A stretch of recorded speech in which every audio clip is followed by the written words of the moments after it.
Gajah diburu orang karena gadingnya. Rusa menjadi indah karena tanduknya. Dan badak dikejar orang karena culaknya. Gajah yang tak bergading, rusa yang tak bertanduk, bahkan badak yang tak berculak, segera kehilangan keindahannya. Demikian kalau ini kita pindahkan kepada nilai-nilai keimanan. Orang yang beriman dikenal karena ia punya ciri, punya tanda. Apa tandanya? Al-Anfal ayat 2 dan 3 menjelaskan itu. Innamal mu'minun, sesungguhnya yang benar-benar dinamakan orang beriman itu, siapa mereka? Pertama, alladzina idza dzukirallahu wajilat qulubuhum. Apabila disebut nama Allah, bergetar hatinya. Nama Allah sanggup menggugah jiwanya. Bagaimana ini bisa terjadi? Dalam hidup Allah memberikan satu hati kepada kita. Di hati yang cuma satu itu terkumpul sejuta rasa. Apa yang paling mengambil tempat terbesar di hati kita, itulah yang kalau disebut hati akan bergetar. Jadi kalau hati sepenuhnya sebagian besar diisi harta, di sebagian besar diisi pangkat dan jawatan, sebagian besar diisi dengan segala macam yang lain, itu yang akan membuat dia bergetar.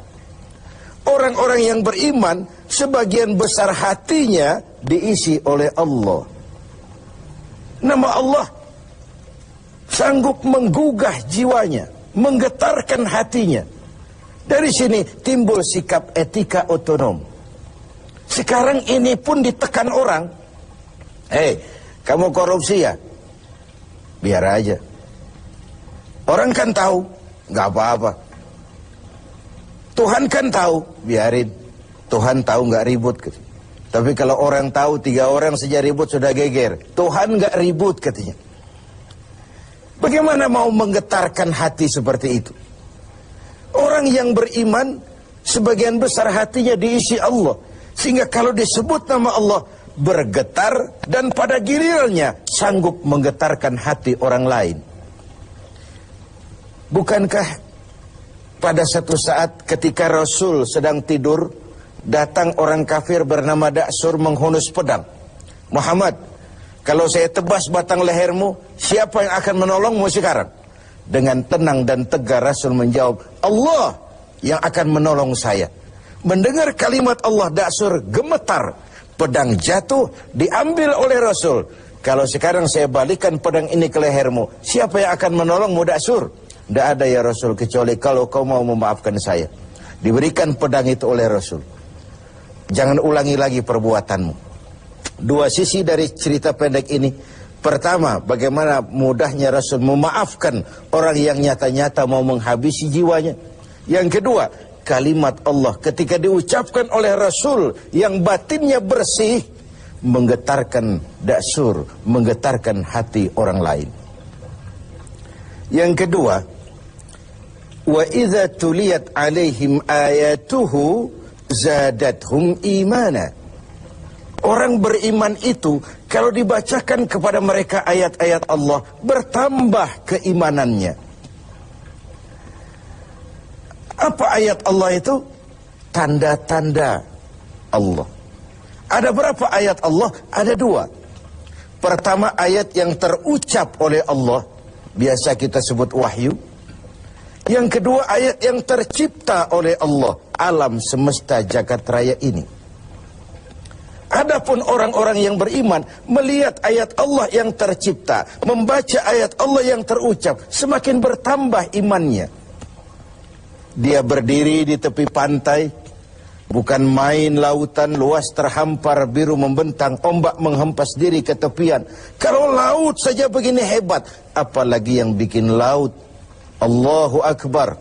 Dia tidak memuji laut, tapi dia memuji yang bikin itu laut. Bukan main gunung menjulang tinggi, menunjang angkasa. Kalau laut, gunung saja begini hebat, apalagi yang bikin itu gunung. Bukan main otak manusia. Dengan kemajuan ilmu dan teknologi, nyaris tidak ada yang rahasia lagi dalam kehidupan ini. Kalau otak saja begitu hebat, apalagi yang bikin otak. Dia tidak memuji otak, dia memuji yang bikin otak. Apapun yang dia saksikan, dia kembali kepada Rabbana ma khalaqta hadza batila. Tuhan, tidak satu pun yang engkau ciptakan ini dengan sia-sia.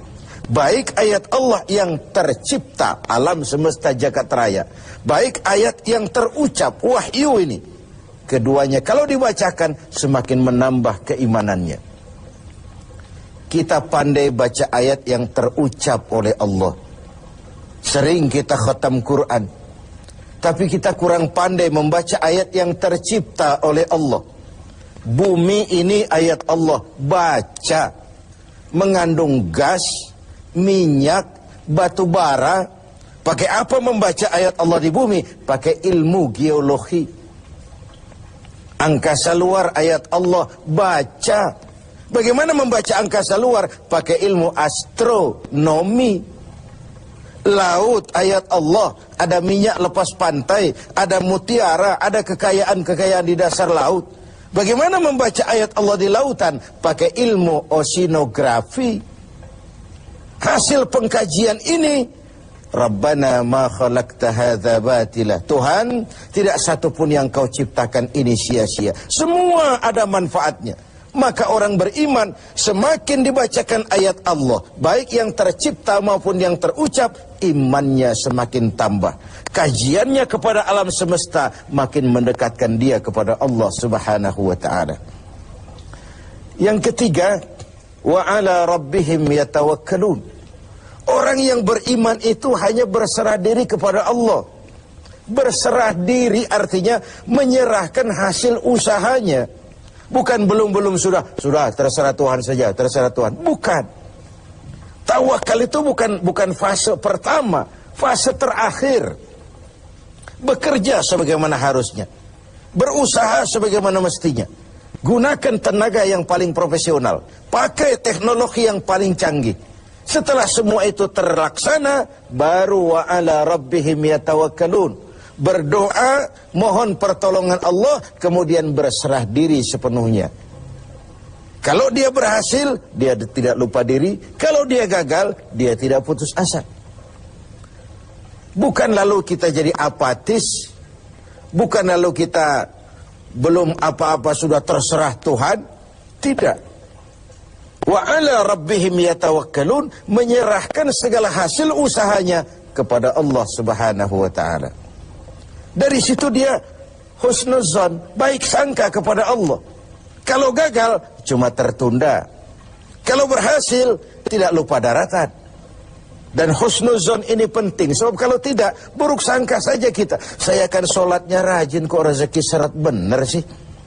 Saya akan puasanya nggak bocor-bocor, tapi mau lebaran kok nggak dapat THR sih. Ada seorang petani, selesai bekerja di ladang, tidur, istirahat di bawah pohon beringin. Di sebelah pohon beringin ada pohon semangka.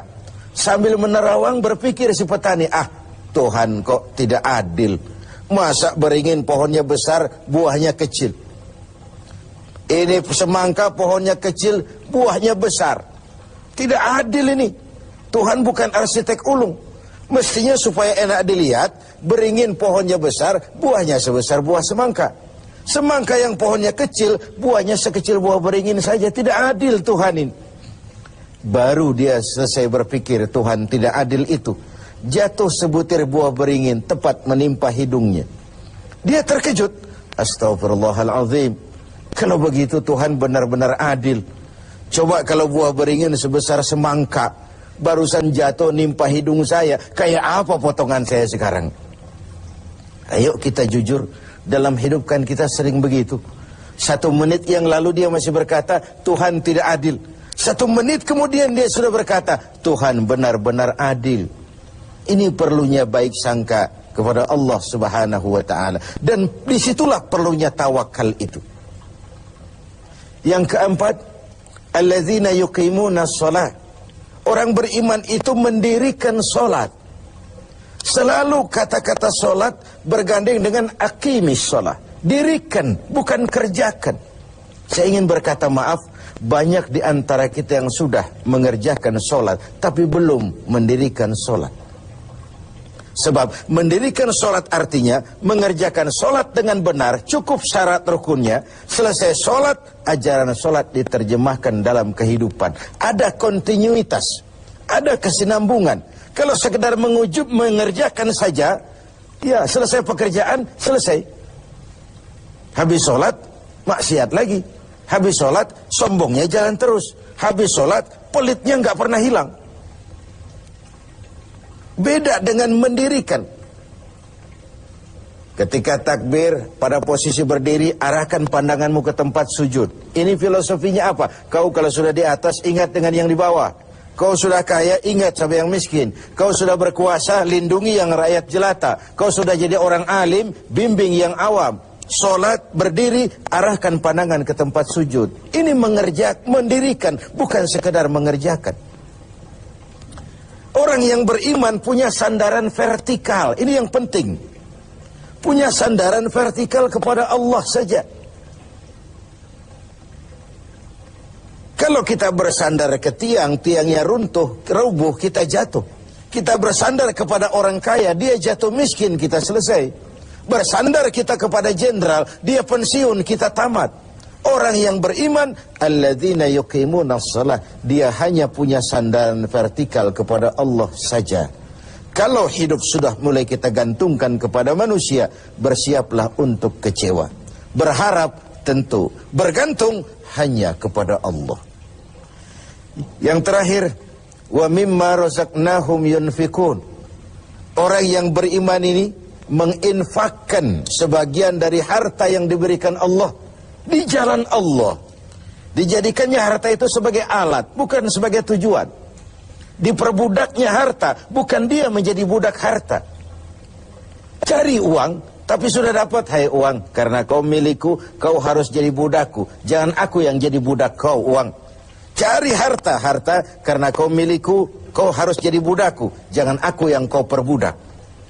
Wa mimma razaqnahum yunfikun. Saya ingin menekankan harta kita yang sebenarnya adalah yang sudah kita belanjakan di jalan Allah. Yang kita simpan di bank, kita simpan di rumah, kita simpan di saku, harta kita sementara. Besok dia akan pindah jadi milik orang lain. Tapi yang kita belanjakan di jalan Allah, itulah milik kita yang sebenarnya. Mari kita renungkan berapa banyak harta kita yang akan jadi milik kita sebenarnya, yaitu yang sudah kita belanjakan.